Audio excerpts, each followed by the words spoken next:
August 2nd, 1992. A young girl told the police officer that she was worried that one of her friends had been mucked about with by her father, who had videoed the incident. 4 days later, armed with a warrant to search for pornographic material, the police called at 25 Cromwell Street. There, Fred and Rosemary West were arrested on a charge of raping a minor, and their 5 youngest children were taken into care. It was only later that the children began to talk of how their parents had threatened that they would end up buried under the patio, like Heather.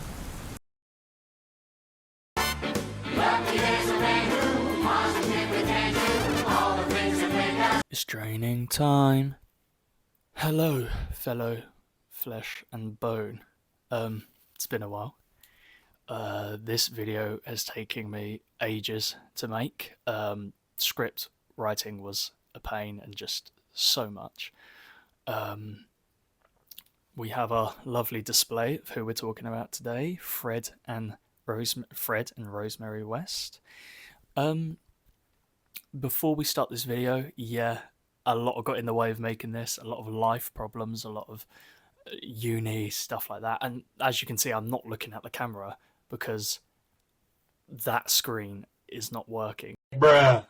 So you're plugged into a second monitor right now, which is what I am looking at. So apologies for not looking at the camera, which will probably be a lot of this video as I will be reading my script. Also, because of this, I don't know how editing will be.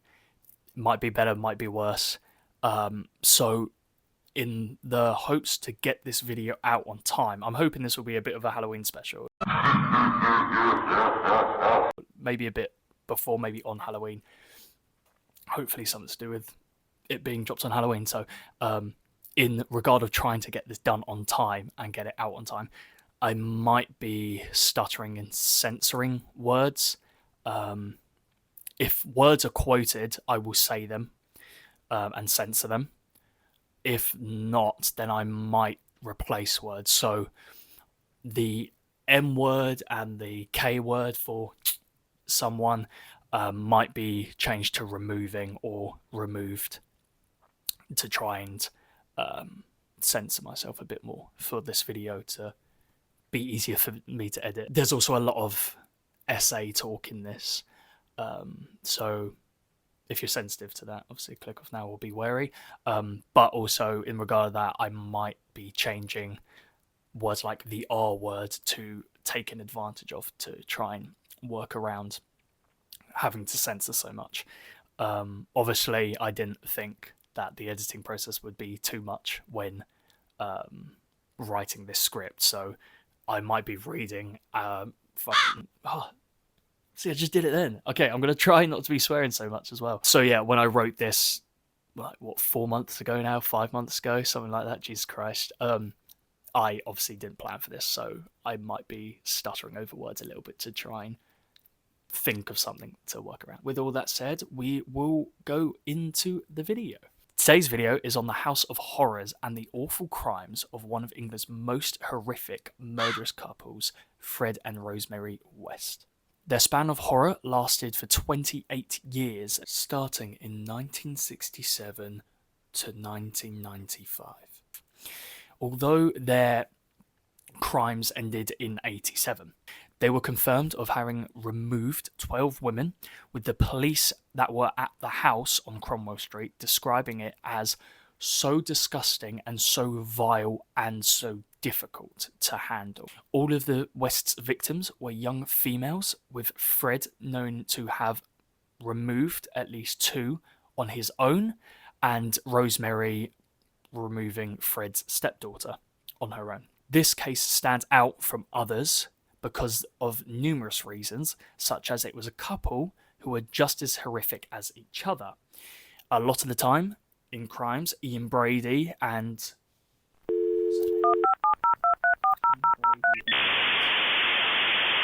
Myron Hindley. Ian Brady was seen as the perpetrator and the worst one, and kind of convinced her to do all this crime. So yes, in this example, they were both as bad as each other, and none of them were getting off light. Another reason is Fred didn't have a very high IQ, like other psychos and people we have discussed, such as Ted Bundy, their IQ was rather maybe not high, but they knew what they were doing and they were rather smart in how they avoided the police. Whereas Fred was more than just lucky with anything. He was illiterate. He couldn't even read. So finally, because of this disturbing nature of what went on in that house, with the last note of these crimes being mainly from Oh, that's a joke. With the last note of these crimes being mainly from Drop Dead Fred and Rosemary Hair Oil's sexual gratification, like most other crimes are. So, with that little summary of who they are, what went down, kind of, we will, I guess, continue into their early life. Frederick Walter Stephen West was born on September 29th, 1941, and was the eldest son of a farm worker in Muchmarcle. Oh, that's a place. God, I forget we're in England. Oh my God! In Muchmarcle, on the border between Hertfordshire and Gloucestershire.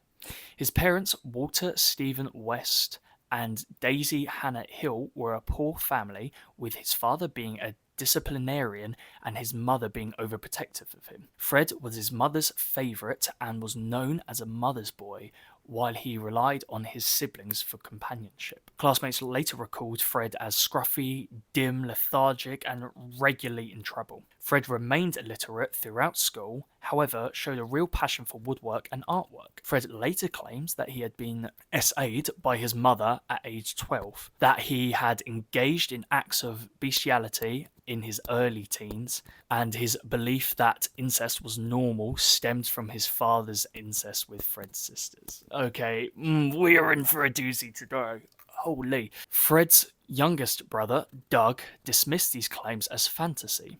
Fred's life continued to grow more perverse and disturbing as, when growing up, he would see girls as objects of pleasure and repeatedly approach them and fondle them. Ooh. Questionable riz. Even when a girl accepted his advances, he completely underperformed. I know what that's like. At age 17, Fred got into a motorcycle accident and suffered a fractured skull, a broken arm, a broken leg, and was unconscious for 4 days. He showed violent fits of rage after this incident and would suffer a further head injury 2 years later after being punched down a fire escape and fell down 2 floors after trying to grope another girl. While head injuries are not a direct link, they do seem to be common in serial killers, and a lot of people who have suffered head injuries, specifically to the frontal lobe, while young, seem to have increased aggression, personality changes, and violent acts. I know that Alexander Pachitskin, Russian serial killer, also suffered a head injury when he was younger. So, in June 1967, Fred's 13-year-old sister, Kitty, told her mother that Fred had been taking advantage of her since the previous December and had he had impregnated her. Fred was arrested and freely admitted to the police he had been... Can I say that word? He admitted to police he had been molesting young girls since his early teens and asked, "Doesn't everybody do it?" However, Kitty refused to testify, and so the case collapsed. With most of his family disowning him, he moved back to Muchmarcle to live with his aunt. Now, Fred actually had a marriage before Rosemary. He was married to Catherine Bernadette Costello, whom he had married on November 17th, 1916, and would move to Glasgow. In their marriage, Fred had affairs and would become abusive towards her kids. When Catherine found out Fred's infidelity, she would have an affair with a man called John, who would first beat Fred when he saw them cheated with... I think that makes Fred sense. Just in case that doesn't make sense. John beat Fred. Yeah. Okay, no. What the hell am I talking about? John beat Fred when he saw them embrace. This would mean Fred would punch Catherine and pull a knife on John.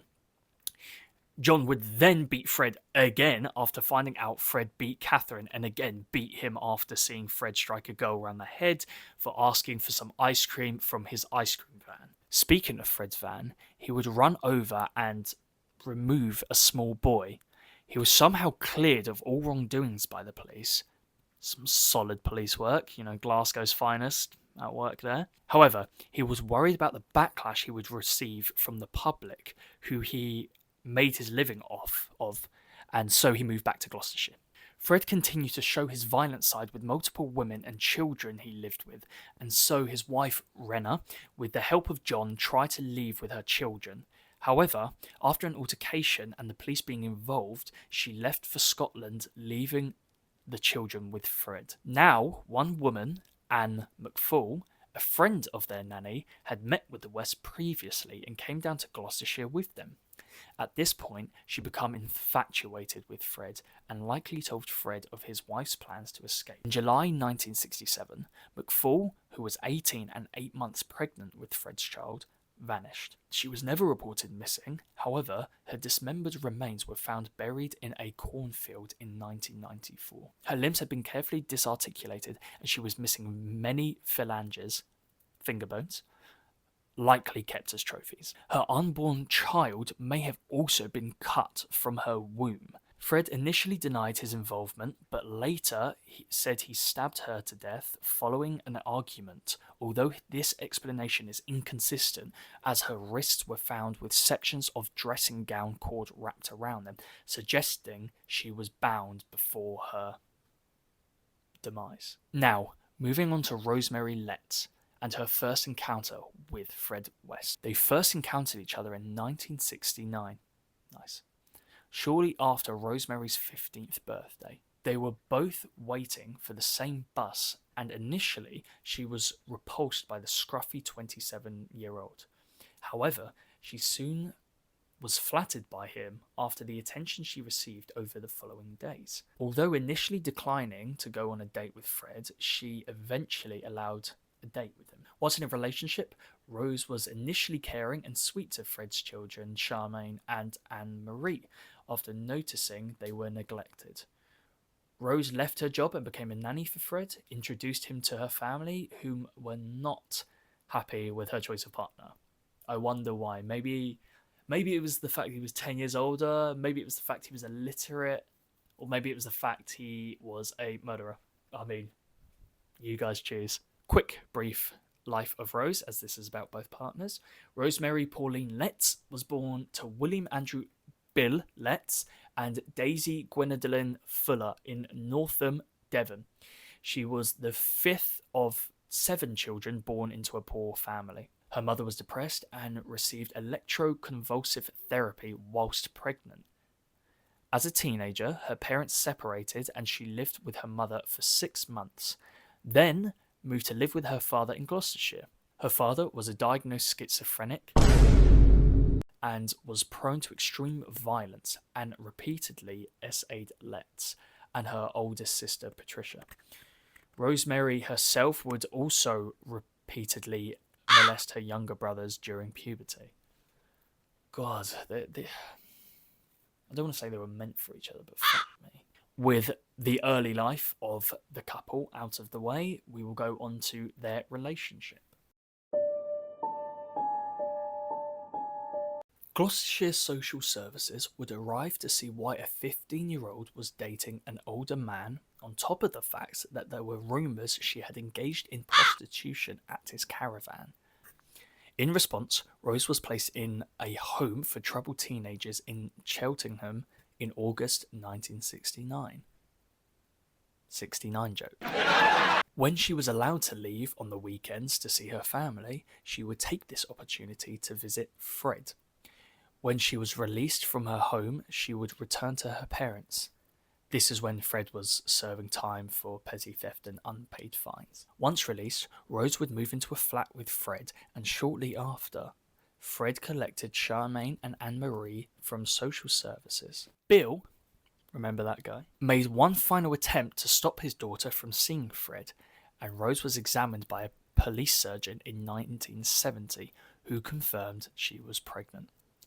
Once again, she was placed into a home as a result of this, but was discharged in March on the understanding she would return to her parents and abort the child. Now take a guess what she did instead. 3 months later, the couple vacated the Cheltenham flat and relocated to the ground floor flat of a 2-storey house in Midland Road, Gloucestershire, on the 17th of October 1970, where they would have their first child, Heather Ann.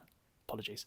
There was a rumour at this time as well, still remaining, that Rose's father caused her pregnancy, so that might be worth mentioning. 2 months later, Fred was imprisoned for theft. He remained imprisoned until 24th of June 1971.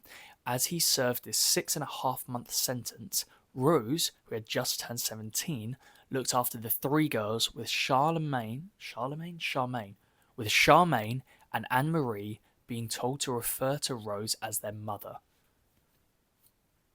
I wrote "my brain is frazzled" in the script, so this makes sense to me reading, but I think writing was just so long for me. While living under Rose's care, the girls were often subject to criticisms, beatings, and other forms of punishment. Although Anne-Marie would cry and display emotion, Charmaine infuriated Rose by her refusal to cry and her stoic refusal to display any kind of emotion to her mother's form of abuse. This is probably because her mother's sadistic personality and her desire to see others suffer. We would see later with Rose in the relationship in other forms. Overall, Rose is a very sadistic person, very hedonistic mentality of causing harm for self-pleasure. Charmaine would often antagonize Rose, talking to her about her real mother, and told her sister, "Mummy will come and save me."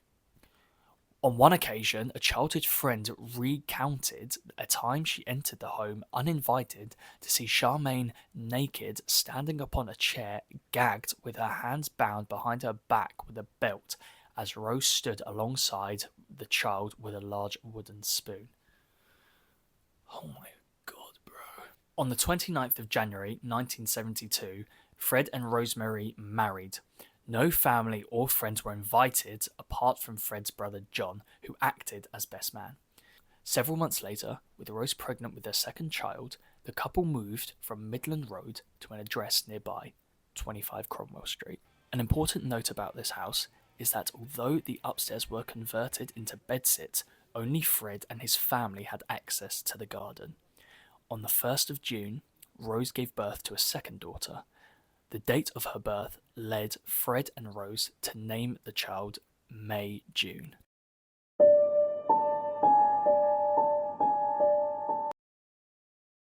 Now I'm switching this up slightly, as there's a little more info about the West that do include their crimes but not their removal of people. So I'm going to just separate this. Shortly after giving birth to a second child, Rose began to work as a naughty worker, operating from an upstairs room at their residence that was turned into bedsits. Fred encouraged this behaviour, even having multiple peepholes in the room for him to see through. He is taking the Adam 22 route. Rose often had casual naughty time with men and women too, some being Fred's co-workers. Rose would gradually increase her brutality when having intercourse with women. She particularly suffocate them, insert increasingly large objects in them, and Rose would greatly love it when these women would express pain or fear, frequently saying, "Aren't you woman enough to take it?" Rose and Fred would get off on the domination of these women and pushing them to their sexual limits with bondage as well as other fetishes.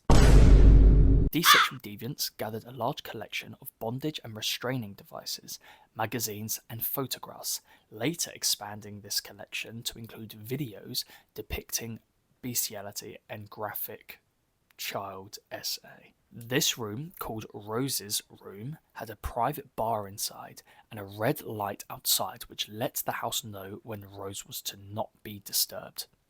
This room also had a baby monitor in it so that Fred could listen in anywhere in the house. incoming more fucked up shit. Rose's father came to tolerate her daughter's marriage and was forced to tolerate Fred. When he found out about her prostitution, Bill would come round to the house and be a client of his daughter.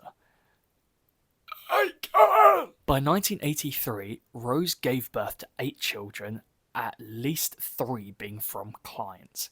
Fred took these children under his wing and would explain that the contrast in skin colour was because his great-grandmother was a black woman. He gave himself the card. Bro. Now, there are a bunch of assaults between Fred and Rosemary, with domestic abuse being involved, and the Wests were also involved in a bunch of SAs. However, I'm not going to go into detail about this, as it would just make the video longer than it already is. So, with that said, we'll go on to the murders. 3 months after the Wests' assault trial, the couple committed their first known removal. Their first victim was a 19-year-old girl called Linda Gow. I'm sorry if I pronounced that wrong. I think it's Linda Gow. The Wests had met her through a male lodger in 1973 and had actually moved into the house on Cromwell Street on the 19th of April. The next day, people were told that she had been asked to leave after she had hit one of the children. One of these people were Linda's mother, who was told after she had called and asked where her daughter was. When her dismembered body was later recovered, her jaw was completely covered in surgical tape to silence her screams, with tubes in her nose likely added for her to breathe. She was likely suspended in the air with strings and fabrics tied through holes carved into beams supporting the ceiling. Her body was later found beneath the garage, missing multiple vertebrae, finger bones, and patellae. Patellae? Detectives concluded that all the victims found in the cellar of 25 Cromwell Street were murdered and dismembered there. The next victim was 15-year-old Carol Ann Cooper. She was abducted on the 10th of November 1973 after spending the evening at the cinema with her boyfriend. She was waiting at the bus stop before disappearing, most likely dragged into Fred's car where she was bound. She was driven to the home where she was suspended before her abuse and her death. Like Linda, she was asphyxiated, then dismembered and buried in the cellar. Over the following 17 months, that's 2 years, 4 further victims between the ages of 15 and 21 suffered a similar fate. However, following the removal of 18-year-old Juanita Mott, once again I'm sorry if I pronounced that wrong, in April 1975, Fred concreted over the whole floor of the cellar to convert the room into a bedroom. No further removals were known to have taken place until May 1978, when Fred removed an 18-year-old girl, Shirley Robinson. Robinson was a lodger and was actually pregnant at the time of her death. Rosemary, although also pregnant at the time, strangely bragged to neighbours that Shirley was carrying her husband's child. And over time, Rose would grow a disdain for Robinson, and Fred's actions were likely to make Rose happy and help their relationship. Her body was buried in the garden of 25 Cromwell Street. The body was horribly dismembered, and no bones were found, displaying a sexual motive being unlikely. Like previous victims, many bones were missing, but Shirley's unborn baby was also removed. Rosemary also submitted a maternity claim in Robinson's name, but failed. The Wests somehow kept getting away with this by calming people's suspicions and explaining they left, such as Shirley leaving to live with her family in West Germany. The final crime Fred and Rose were known to have committed with a definite sexual motive occurred on the 5th of August 1979. The victim was a 16-year-old named Alison Chambers, who had run away from a local children's home and became a nanny for the West in the middle of 1979. Rose promised her that she could live in a peaceful farm that they owned. Her body was buried in the garden, and also her corpse was likely dismembered. Her body was not marked by any striations like previous victims. To remove worries, the couple posted a letter written by Alison to her mother prior to the murder. A significant death in this case was that of Heather West, their own daughter. Heather complained about her and her sister's abuse to friends, but not to staff, who did express concern at her refusing to change clothes or take showers after sporting activities. One time, after being forced to take a shower, staff noticed welts and bruises on her limbs. After Heather left school in 1986, she applied for several jobs to try and escape Cromwell Street. By June of next year, Heather applied as a chalet cleaner in Torquay. However, her application was rejected. This greatly upset her and she cried through the night, but by the next morning she was back to her own self. That same day, when the siblings returned home, they were informed Heather had left to accept the job that she had previously been refused in Torquay. However, Rose told an inquiring neighbour that she and Heather had a hell of a row and that Heather had run away from home. Later, when the children asked why their sister didn't contact or visit them, the parents told them Heather had a lesbian lover. When others suggested reporting Heather's disappearance to the police, Fred was quick to stop them as a search would be unwise as Heather had credit card fraud. On more than one occasion, Fred and Rose persuaded an unknown acquaintance to fake a phone call from Heather to her parents. In the years following Heather's disappearance, Fred occasionally jokingly threatened the children that they would end up under the patio like Heather if they either misbehaved or told anyone of the mistreatment they endured to anyone outside the household. Heather's disappearance, Fred and Rose constantly changing stories about their daughter's whereabouts, plus their allusions to foul play, ultimately led to the police inquiries as to where Heather was. The inquiries culminated in a search warrant being issued to excavate the West Garden in February of 1994. In May 1992, Fred had taken advantage and abused his daughter Louise while Rose was out of the house, with Rose coming home and saying, "Oh well, you were asking for it," after being told. Louise then told a friend at school whose parents informed the police, which then led to them searching the house on the pretext of stolen property. Police unfortunately did not find a tape that depicted this assault. However, they did find such things as 99 pornographic videos of both homemade and commercial nature. Holy gooner! Louise did give a statement though, and all the children in the household were placed into foster care. Police started an investigation and initially charged Fred with 3 counts of rape and 1 of buggery, with Rose as an accomplice. Rose herself was charged with child cruelty, inciting her husband to engage in naughty with their daughter, and obstructing the police. They were both interrogated on the whereabouts of their daughter Heather, with Fred saying she was alive and well, and Rose claiming to not know before saying she left on her own accord. The following day, Rose was granted bail on the condition she did not maintain contact with her children, her stepdaughter, or her husband prior to her upcoming trial. While awaiting trial, another daughter, Anne-Marie, called the police to make a statement of her experiences as a child. She also agreed to testify in court. After trying to gather more evidence, police decided to focus their efforts on finding Heather to corroborate Anne-Marie's claims, but inquiries to the Inland Revenue and the Social Security Department hold no records attesting to her being alive. 2 months later, Gloucestershire Social Services also contacted the police to stress their concern over the whereabouts of Heather. Unfortunately, this... Can you see my sandwich? Oh, you can, bro.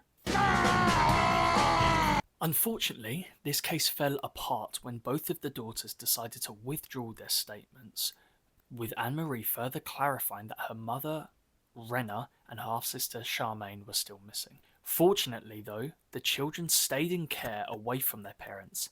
Police later returned with a warrant on the 22nd of February, which led Rose to majorly freak out, screaming, hooting and hollering.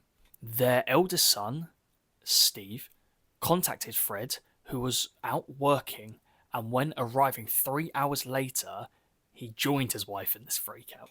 The next morning, Fred pulled his son to the side and told him to sell the house and look after his mum because he had done something very bad. He then confessed to the murder of Heather and was escorted down to the police station. Now, I don't know how long this video will be, but that is where I got to in my script months ago. So, for the sake of not dragging this video out too much longer, and to get this video actually out, the rest of it will be rather summed up rather briefly. So I apologise for that, but it's the only way I'll be able to actually get this out. Once the couple were both in custody and both on suspicion of multiple murders, the couple's plan had fallen apart. Fred wanted to take the fall, and in his strange frame of mind, thought he would be out soon enough to rejoin his family. Because by him taking the fall, it meant Rose could continue their life and look after everyone back at home. However, Rose decided to completely resent Fred after this. Yes, she blamed Fred for everything, but when they appeared on the 30th of June in Magistrates Court, Fred being charged with 12 counts and Rose 9 counts of murder, she completely blanked him. This was the first time they had seen each other since February, and it was not the romantic reunion that Fred had hoped for. He constantly tried to lean and talk to her, but she ignored him every time, even recoiling when he touched her on the shoulder. This, along with the refusal to write back to him, meant Fred withdrew his earlier claims of acting alone and completely blamed his wife. I believe it was also in this time frame that Fred would help the police a lot more in the search for the bodies. There is footage of this. He would point out where they were in the cellar, or where he believed they were. He would point out where he believed they were in the garden, and he also told them about 2 others in the fields that were not near the home whatsoever. So this is where the discoveries were taking place. On the 1st of January 1995, Fred West was found in his jail cell hanging from an improvised rope. Despite being on suicide watch, he was able to take the coward's way out. His suicide note was addressed to Rose, Steve, and May, and was all about his horseshit love for his wife and his dead children. The bottom paragraph reading, "I haven't got you a present, but all I have is my life. I will give it to you, my darling. When you are ready, come to me. I will be waiting for you." Ew, firstly. Secondly, this also seems that he was trying to encourage his wife to also take her own life so they wouldn't be held accountable for the crimes they committed. What a coward. Later that year, on the 3rd of October 1995, in Winchester Crown Court, Rose would begin her trial. 7 weeks later, on the 21st and 22nd of November, the jury returned with a unanimous guilty verdict of all 10 murders. She got an extra after Fred offed himself. She was incarcerated at the HMP Bronzefield, but was later transferred to HM Prison Low Newton and again to HM Prison Newhall in 2019, where she remains today. Fred and Rosemary West's horrible crimes and life sparked so much fallout, such as their house being destroyed along with any bricks to prevent people from collecting and selling them in the future.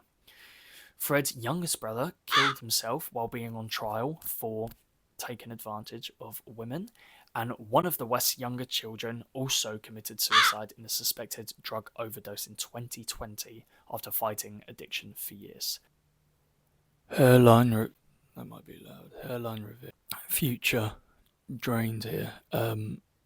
While doing stuff for this video and editing, I realised a little bit more on the positive side of the aftermath is the child Anne-Marie West actually wrote a book called Out of the Shadows, and I think she's been on multiple talk shows and stuff like that, so she has expressed her story and told the truth. I say told the truth, people know anyway, but had further expressed the truth of what went on in that household. So it's not all negative news. So just wanted to add that. Now back to the video. TV loves this couple, however, with multiple documentaries and series coming out, such as ITV's Appropriate Adult, where the couple are played by Dominic West and Monica Dolan. And while I was writing this, another show released on Netflix about them in May 2025. Out of the blue, I will see if there's... I'm going to destroy my little background here for you. Here, let me... Hello, my friends. I'm going to destroy my little setup here to see if there's anything in here worth reading. Little fun fact here I found. Fred West was found by the prison staff hanging in a cell at 12:55 p.m. This is exactly the same time of day that his wife would later hear her fate in court. Also, to give you guys an idea, let me clip my mic here.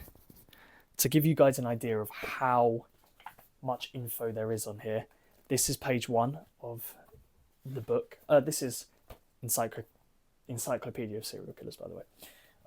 This starts on page 173, and there is 1, 2, 3, 4, 5, 6, 7 pages of info on the couple. And that is the video. Now, before you guys click off, I do have one last little bit about this couple for you, but before we get to that, I do firstly want to say, if you liked this video, please consider liking and subscribing, because it really does help. It will help me to push more videos out on time. It will help me to know that you guys actually enjoy this stuff and actually want to watch. Gives me a bit more motivation.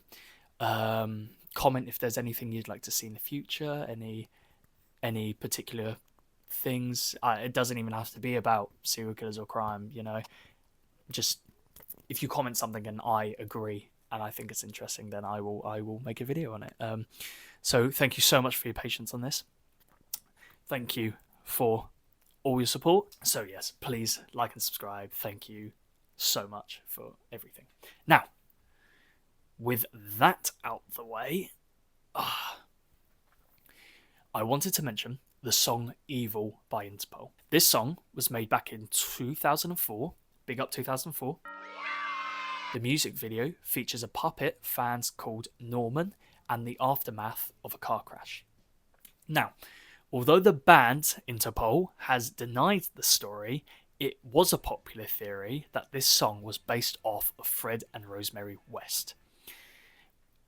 Some things that allude to this idea is that the name Rosemary is used in the song, and there are other lyrics in the song, such as, "It took a lifespan with no cellmate."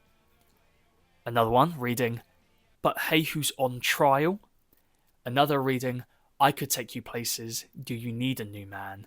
And another reading, "It's a sentimental jury and the makings of a good plan." To me, this all does link to this horrific couple.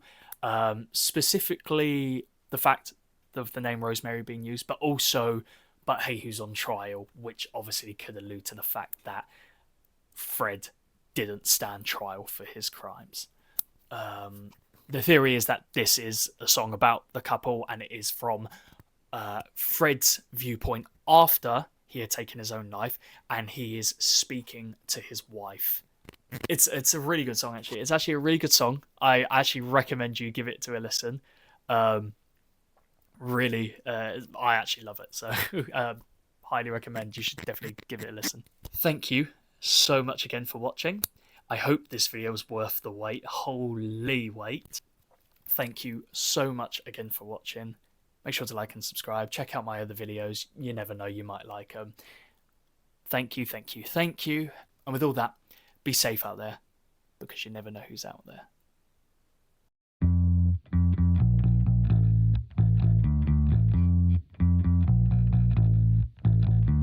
Rosemary, heaven restores you in life.